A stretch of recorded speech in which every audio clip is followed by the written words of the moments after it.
नमस्कार दोस्तों, मैं रक्षित आपका इस वीडियो में स्वागत करता हूं। दोस्तों, ये मेरा एजुकेशन वीडियो है और आई होप ये वीडियो आपको अच्छा लगेगा।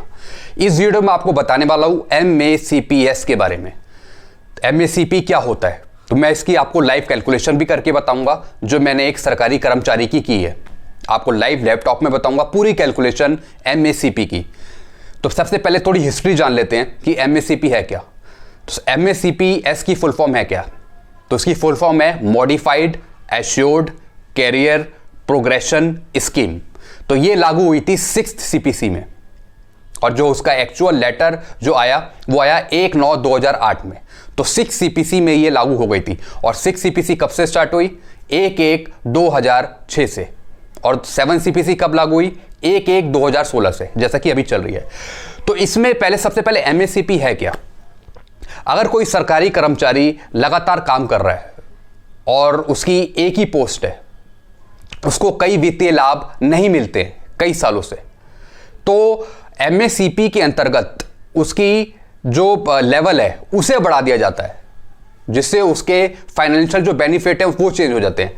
तो सबसे पहले पुराना जो चलता था 5th CPC में जो चलता था वो चलता था ACP एश्योर्ड करियर प्रोग्रेशन। तो उस टाइम 2 वित्तीय लाभ दिए जाते थे 12-12 साल के अंतर्गत, यानी 12 साल में एक बार और दूसरे 12 साल में एक और बार 2 वित्तीय लाभ फाइनेंशियल अपग्रेड मिलता था 5th CPC में। तो अब इसे बदलकर 6th CPC में यह कर दिया modified assured career progression scheme. तो मॉडिफाइड इस वजह से किया क्योंकि उसमें काफी चीजें चेंजेस कर दी। तो MACP में 3 फाइनेंशियल अपग्रेडेशन कर दिए, यानी पहला 10 साल की सर्विस में, दूसरा 20 साल की सर्विस में और तीसरा 30 साल की सर्विस में, यानी 3 फाइनेंशियल अपग्रेडेशन मिलेंगे उसे। पहला 10, दूसरा 20 और तीसरा 30। 3 अपग्रेडेशन MACP में रखे गए। तो चलिए मैं लैपटॉप की तरफ मैं आपको बताता हूं इसकी कैलकुलेशन कैसे करते हैं। एक और चीज मैं आपको बता दूं, जो MACP होता है उसमें पोस्ट अपग्रेड नहीं होती है। मान लीजिए अगर कोई सरकारी कर्मचारी LDC है या UDC है तो उसकी पोस्ट वही रहेगी, लेकिन ग्रेड पे चेंज कर दिया जाएगा।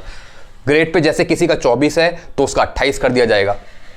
तो इस तरीके से ग्रेड पे चेंज होता है, पोस्ट चेंज नहीं होती। पोस्ट वही की वही रहेगी, सिर्फ फाइनेंशियल अपग्रेडेशन में जो ग्रेड पे है वो चेंज होगा। तो चलिए लैपटॉप की तरफ मैं आपको बताता हूं कैसे एक सरकारी कर्मचारी की MACP की कैलकुलेशन करते हैं। आइए लैपटॉप की तरफ और अच्छे से समझिएगा ताकि आपको किसी तरह की कोई परेशानी ना हो काम करते वक्त। चलिए लैपटॉप की तरफ।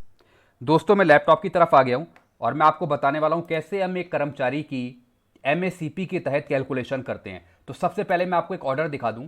यह ऑर्डर है डिपार्टमेंट की तरफ से कि ये जो कर्मचारी है इनका MACP के तहत ACP के तहत जो केस है वो रिवाइज हुआ है।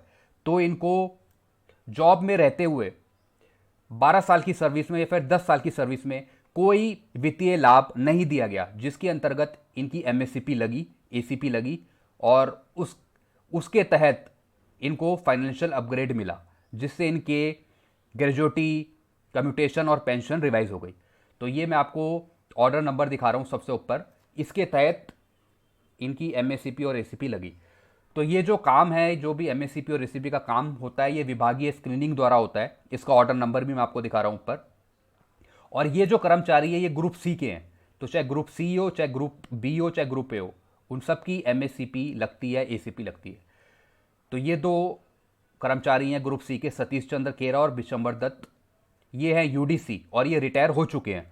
तो रिटायरमेंट के बाद इनका केस रिवाइज हुआ MACP के तहत, ACP के तहत, जिससे इनकी सब चीज़ रिवाइज होगी। तो मैं जो आपको बताऊंगा वो मैं बताऊंगा विशंबर दत्त। ये जो आदमी है विशंबर दत्त, इसका मैं आपको बताऊंगा। ये है अपर डिवीज़न क्लर्क जो रिटायर हो चुका है। ये जब अपॉइंट किया गया, जब ये अपॉइंट हुआ, तो इसकी डेट मैं आपको बताऊं पहले, क्योंकि MACP और ACP का जो हम पीरियड देखते हैं वो हम लगाते हैं डेट ऑफ अपॉइंटमेंट से। तो ये जो अपॉइंट हुआ था इसका, ये 1/10/1979 में हुआ था। तो ये सबसे पहले जो अपॉइंट हुआ ये कैंटीन सर्विस में ये एम्प्लॉय था। उस समय ये परमानेंट नहीं था, लेकिन 1/10/1991 में ये परमानेंट हो गया। तो हम जो MACP ACP का पीरियड काउंट करेंगे वो 1991 से करेंगे, क्योंकि 1/10/1979 में ये परमानेंट नहीं था। लेकिन जो हमने ग्रेजुएटी है, जो पेंशन है, कम्यूटेशन है, वो हम काउंट करेंगे 1979 से। तो जो एसीपी और एमएससीपी की गणना हमने करी वो 1991 से करी। तो चलिए कैसे करी मैं आपको कैलकुलेटर में दिखाता हूं, कैसे इसका पीरियड काउंट हुआ। तो जैसा मैंने आपको बताया अभी थोड़ी देर पहले कि फिफ्थ सीपीसी में 12 साल के अंतर्गत, फिफ्थ सीपीसी में पहली जो एसीपी देनी है वो 12 साल में देनी है और दूसरी एसीपी देनी है दूसरे 12 साल में देनी है। यानी 24 साल में 2 एसीपी अलाउड थी फिफ्थ सीपीसी में। तो ये जो कर्मचारी था ये था फिफ्थ सीपीसी के अंतर्गत, फिफ्थ सीपीसी के ये अंतर्गत था। तो पहली जो एसीपी मिली, पहली एसीपी मिली थी 1/10/2003 में। तो हम जो पीरियड काउंट किया वो 1991 से किया।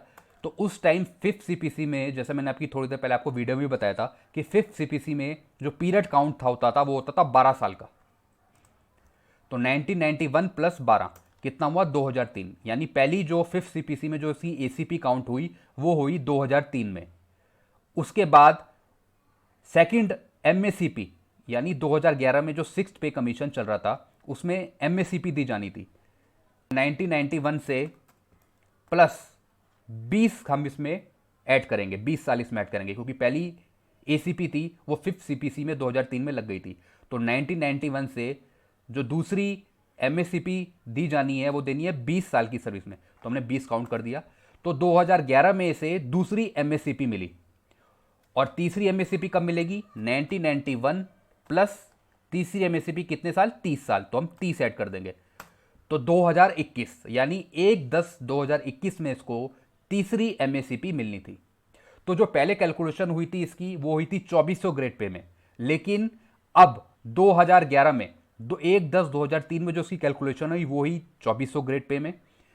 फिर 1/10/2011 में 1/10/2011 में जो हम कैलकुलेट करेंगे वो करेंगे 2800, यानी 2400 से एक लेवल ऊपर 2800 ग्रेड पे में हम इसकी कैलकुलेशन करेंगे।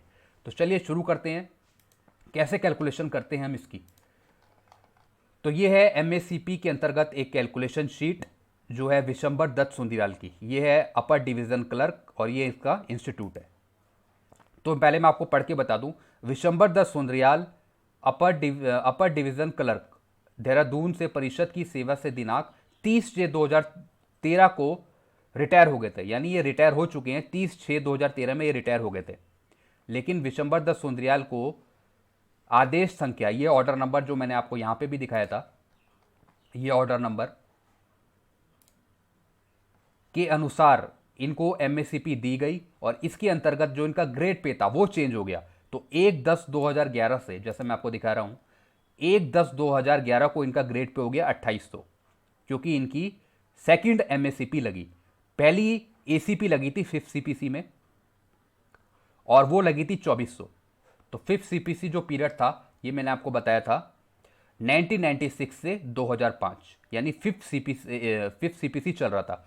तो फिफ्थ सीपीसी के अंतर्गत एसीपी उनकी 2003 में लग गई, जैसे मैंने आपको दिखाया ये 2003 में लग गई। और उस टाइम जो करा था 2400 पहले इनका जो चल रहा था वो चल रहा था 2000 ग्रेड पे। तो पहली एसीपी के तहत 2000 से 2400 में आए, 2400 के तहत कैलकुलेशन करी गई। फिर उसके बाद सेकंड एमएससीपी जब लगी 6 सीपीसी के अंतर्गत तो उनका 2400 से एक ग्रेड पे बढ़ा दिया गया, तो वो हो गया 2800। तो अब जो मैं आपको कैलकुलेशन बताऊंगा वो बताऊंगा 2800 के ग्रेड पे में। तो चलिए शुरू करते हैं। तो अब उनको 2800 ग्रेड पे के अनुसार 1/10/2011 से 2800 ग्रेड पे के अनुसार उनको वित्तीय लाभ दिए जाएंगे। तो उनको जो पूर्व में, यानी जो उनका 2400 में पहली एसीपी फिक्स करी थी, यानी ये 2400 आप देख रहे हो 1/10/2003 में इनके जो फिक्स करी गई पेंशन केस फिक्स करा गया था वो इस आधार पे किया गया था 2400 के आधार पर। यानी मूल पेंशन उनका ये था, कम्यूटेशन उनका ये था, रेजिडेंस उनकी ये थी, ग्रेजुएटी उनकी ये थी, कम्यूटेशन उनका ये था, इनहेंस रेट, नॉर्मल रेट, उनका पीरियड ये था। यानी ये जो सब फिक्स किया गया ये 2400 ग्रेड पे के अंतर्गत किया गया। अब जैसा कि 2800 कर दिया गया है एमएससीपी के तहत, 2800 कर दिया है 1/10/2011 से, तो हमने कैलकुलेशन करेंगे अब 2800 को लेकर। तो ये जो उन्हें लाभ मिले ये 2400 ग्रेड पे के मिले। उनकी जन्म तिथि मैंने आपको बता दी 1953। नियुक्ति की तिथि पहले जो थी ये कैंटीन सर्विस एम्प्लॉय था, इसलिए 1979 में पहला अपॉइंटमेंट हुआ। उसके बाद 1991 में ये परमानेंट हुए। रिटायरमेंट हो चुके हैं ये 2013 में, और पेंशन शुरू होने की तिथि 1/7/2013। तो जो उनका अंतिम वेतन था वो था 14,100। लास्ट पे ड्रॉन जब ये रिटायर हुए थे तो इनका था 14,100। तो इसी को लेकर हम कैलकुलेशन करेंगे। तो उस टाइम क्या था, महंगाई भत्ता, मूल वेतन था इनका, बेसिक पेंशन थी इनकी 11,300 उस टाइम। उस पे ग्रेड पे जो हमने लिया, ये नया ग्रेड पे 2800, तो हमने यहां पे 2800 ले लिया, और उस पे 80% महंगाई भत्ता जो उस टाइम डीए चल रहा था। तो टोटल आ गया ये 25,380। पहला उनका मूल वेतन 11,300 उस टाइम जब ये रिटायर हुए तो उस टाइम का मैं आपको बता रहा हूं। उसके बाद उस पे नया ग्रेड पे जो अभी लागू हुआ, जो चेंज हुआ एमएससीपी के तहत 1/10/2011 से 2800 कर दिया। उसके बाद इन दोनों का टोटल कैलकुलेटर में आपको दिखाता हूं, 11,300 प्लस 2800, यानी ये आप देख रहे हैं 14,100। अंतिम वेतन था इनका 14,100 जैसे मैंने आपको बताया। तो इन दोनों का टोटल आ गया 14,100। लास्ट पे सर्टिफिकेट का ये बेसिक पे थी 14,100। तो अब 14,100 का हमने किया 80%, तो ये आ गया 11,280। तो इन तीनों का टोटल आ गया 25,380,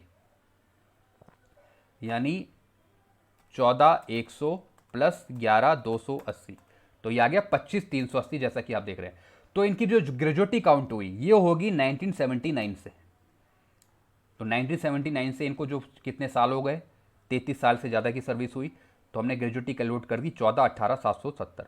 तो यानी जो अब इन्हें हम पे करेंगे वो करेंगे 14,18,770।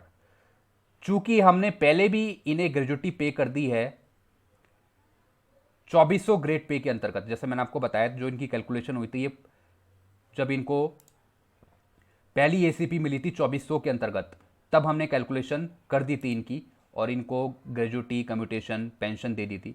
तो इनको पहले भी ग्रेजुएटी मिल चुकी है 2400 ग्रेड पे के अंतर्गत, और अब जो मिलनी है 2800 ग्रेड पे के अंतर्गत वो मिलनी है 14,18। तो ये माइनस ये जो उसका डिफरेंस होगा वो हम इन्हें पे कर देंगे। तो ये उनकी नई ग्रेजुएटी बन गई 2800 ग्रेड पे के अंतर्गत। पारिवारिक पेंशन, इनका जो बड़ी दर इनहेंस रेट का जो पीरियड था वो खत्म हो चुका है, इसलिए हमने ये काउंट नहीं करा, ना ही हमने इसकी कैलकुलेशन करी।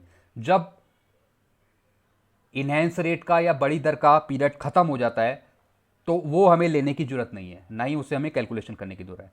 तो इनकी अब नॉर्मल रेट चलेगी, तो नॉर्मल इनकी चल गई 1400 लास्ट पे सर्टिफिकेट, और उसका 30%, तो ये आ गया 4230।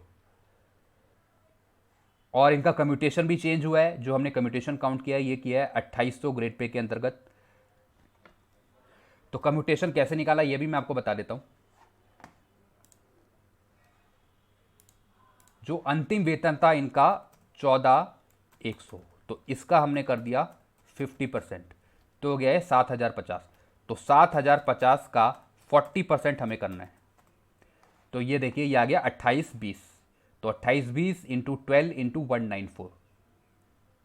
मैंने ये कम्यूटेशन का भी आप एक वीडियो बना रखा है जिसमें मैंने पूरी कम्यूटेशन की कैलकुलेशन कर रखी है, क्या क्या आपको लाभ लेने चाहिए, क्या नहीं लेने चाहिए। वो वीडियो आप, मेरे जितने वीडियो है आप सारे नॉलेजेबल हैं, आप एक एक करके आप मेरे वीडियो देख सकते हो सही से समझने के लिए। तो ये आ गया इनका 2820। तो इनका टोटल आ गया कम्यूटेशन 277,285। चूंकि कम्यूटेशन पहले भी पे कर चुके हैं 2400 ग्रेड पे के अंतर्गत, जब हमने पहले कैलकुलेशन करी थी पहले एसीपी बनाने में, जब पहली एसीपी अपग्रेड हुई थी तो हमने उनकी सारी चीज़ें दी जैसे मैंने आपको भी बताया था। तो पहला जो हमने कम्यूटेशन दे दिया था 274,532, जो अब उनका बना वो बना 277,285। तो ये माइनस पुराना वाला, तो जो उसका डिफरेंस होगा वो कम्यूटेशन इन्हें मिल जाएगा।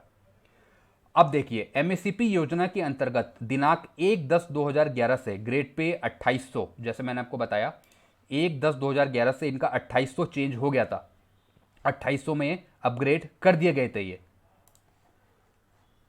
तो 1/7/2013 से निम्नलिखित पेंशन और उससे जुड़े लाभ दे होंगे, यानी 1/7/13 से 31/12/2015 तक इन्हें ये चीज़ें मिलेंगी। मैं आपको अभी बता रहा हूँ 1/7/2013 से, 1/7/13 से इसलिए क्योंकि 30/6 में ये रिटायर हुए थे। उसके बाद उसके अगले दिन से इनको नए वित्तीय लाभ, यानी 2800 ग्रेड पे के अनुसार इन्हें नए वित्तीय लाभ मिलेंगे, और वो हैं ये। तो ये मिलेंगे 31/12/2015 तक। 31/12/2015 तक इसलिए मिलेंगे क्योंकि 1/1/2016 से 7 सीपीसी लागू हो गया था। तो 7 सीपीसी के अनुसार भी हमें इनकी कैलकुलेशन लानी है। तो 31/12/2015 तक तो इन्हें ये लाभ मिलेंगे। जो अभी इन्हें मिलेगा 2800 ग्रेड पे के अनुसार वो मिला 7050, और जो उन्हें पुराना दिया गया था 2400 ग्रेड पे के अनुसार वो मिला था 6980। तो इसका डिफरेंस आ गया 70। जो डिफरेंस है उन्हें सिर्फ अब यही चीज़ मिलेगी, जो डिफरेंस है। ग्रेजुएटी भी मैंने आपको बता दी थी, पुराना उन्हें जो अब मिला उनको ग्रेजुएटी 418 770, और पुरानी माइनस हो गई ये वाली। तो ये मैंने अब नीचे यहाँ पे मैंने बना रखी है ताकि आपको सही से समझ में आना, ये माइनस ये। तो 4158 इन्हें ग्रेजुएटी मिलेगी। कम्यूटेशन उनको मिलेगा 2753 का, क्योंकि उन्हें पुराना मिल चुका है, उसका डिफरेंस हम लेंगे। तो ये मैंने आपको बता दिया, ये मिलेंगे उसे 1/7/13 से 31/12/2015 तक। इसके बाद से 7 सीपीसी की कैलकुलेशन शुरू हो जाएगी, यानी 1/1/2016 से 7 सीपीसी के तहत हम इसे फिक्स करेंगे। तो कैसे करते हैं वो भी हम जान लेते हैं। तो ये चीज़ें मैंने आपको बता दी, इस तरीके से पेबल होती हैं। जो जो उन्हें चीज़ मिली और जो अब बनी उसका डिफरेंस इन्हें मिलेगा। तो अब चलते हैं 7 सीपीसी की तरफ, कैसे इनकी 2800 ग्रेड पे से लेकर अब इनके 7 सीपीसी में इनको फिक्स करा। तो ये इनका ऑर्डर नंबर है, ये वो वाला ऑर्डर नंबर है जो 7 सीपीसी के अनुसार, 7 सीपीसी के अनुसार जो उनकी पे फिक्स करी जानी है, ये उसका ऑर्डर नंबर है। 1/1/2016 से भी रिवाइज हुई 7 सीपीसी के अनुसार।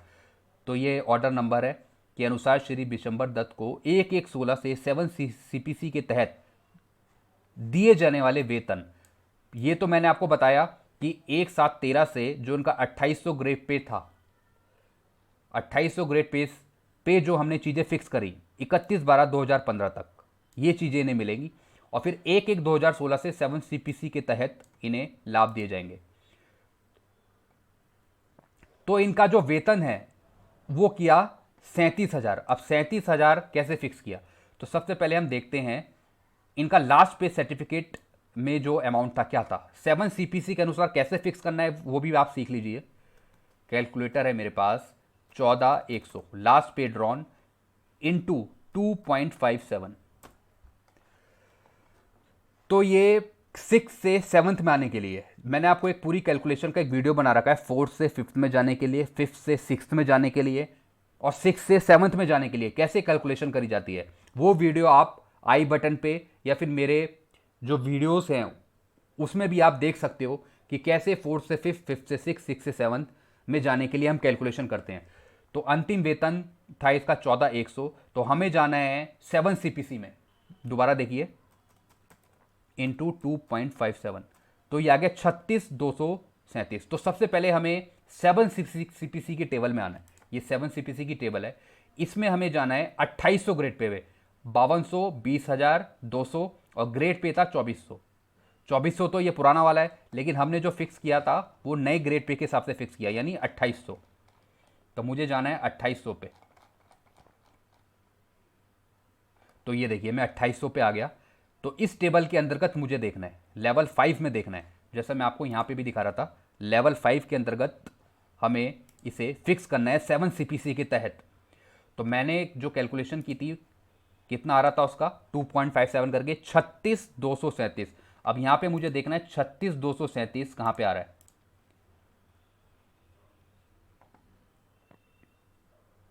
ये 35,900 पर तो नहीं आएगा, क्योंकि ये तो कम आ रहा है 36,237 से। तो एक हम बढ़ा के लेंगे, हम लेंगे 37,000। तो हम जो फिक्स करेंगे इसे 7 CPC के अनुसार वो करेंगे 37,000 पे, जैसा कि आप देख रहे हो। बड़ा करके भी दिखा देता हूं मैं आपको। जो 2.57 करके आया था वो आया था 36,237, लेकिन हमने फिक्स किया इसे 37,000 पे, क्योंकि इससे हमें कम नहीं लेना है। 36 से हमें कम नहीं लेना है, हम 35,900 नहीं ले सकते, तो एक बढ़ा के लेंगे 37,000।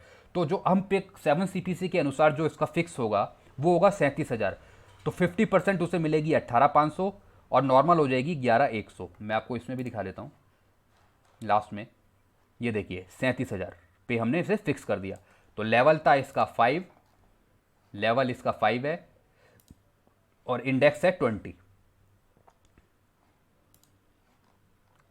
तो हमने जो उसे फिक्स किया 37,000 पे, यानी इसका जो अब बेसिक पेंशन, यानी जो अब इसे पेंशन के लाभ मिलेंगे वो मिलेंगे 18,500 पे। यानी अब इसकी पेंशन कितनी बनी ये भी मैं आपको बता देता हूं। 18,500 का 17% पहले हम डीए निकालते हैं जो अभी लेटेस्ट चल रहा है, तो ये हो गया 3145। तो 3145 प्लस 18,500, ये तो हो गई उसकी टोटल पेंशन जो मिलेगी, लेकिन इसका कम्यूटेशन भी है तो हम इसमें से कम्यूटेशन माइनस कर देंगे 2820। यानी टोटल जो उसे पेंशन मिलेगी अब 7 CPC के अनुसार वो मिलेगी 18,825। अब ये से नए वेतन के अनुसार 7 CPC के अनुसार इन्हें 18,825 की पेंशन मिलेगी। बाद में इनकी फैमिली पेंशन का जो बड़ी दर का जो पीरियड था वो मैंने आपको बताया था कि वो समाप्त हो चुका है, इसलिए हमने वो काउंट नहीं किया। बाद में अगर इनकी मृत्यु हो जाती है, डेथ हो जाती है, उसके बाद जो फैमिली पेंशन मिलेगी वो मिलेगी इनकी वाइफ को, वो मिलेगी नॉर्मल रेट से 11,100, यानी इसका 30%। तो इसका 30% है 11,100, तो ये इन्हें मिलेगी 10/6/2020 से आगे। तो इस तरीके से आपने देखा कि हम किस तरह की कैलकुलेशन करते हैं MSCP की।